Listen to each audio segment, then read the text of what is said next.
Hello everyone, welcome back to another mini blog. এই যে ভিডিওটা তোমরা দেখছো, এটা হচ্ছে গত 4 দিন আগের ভিডিও। ফুটুস, আমি, আমার সাথে আরও দুজন ছিল যাদেরকে আমি ক্যামেরার সামনে আনতে পারছি না কিছু প্রবলেমের কারণে। আমরা সকলে মিলে গিয়েছিলাম একটু ঘুরতে। খুব বেশি দূরে কোথাও নয়, আমাদের বাড়ির কাছেই একটা খুব ভালো মন্দির আছে, তো সেখানেই আমরা গেছিলাম।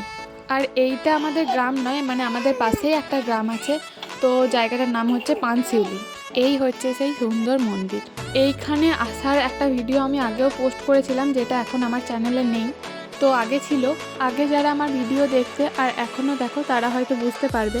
এটা কিন্তু খুব শান্ত, আর এই মন্দিরের অপোজিটেই আছে অজয় নদী। দুর্গাপুজো নবমীর দিনে কিন্তু এই মন্দিরে খুব বড় করে পুজো হয়। আর কুট্টুসকে এখানে দেখো, ও বাবা বাবা করেই গেছে, আর এখন তো হালকা হালকা মাম মাম বলাও শিখে গেছে, একদিন তোমাদের সাথে শেয়ার করবো। তারপর এখানে একটা ছোট্ট পার্ক আছে, তো সেখান থেকে একটুখানি ঘুরে আমরা চলে গিয়েছিলাম বাড়ি। তো আজকের মতো এইটুকুই, টাটা।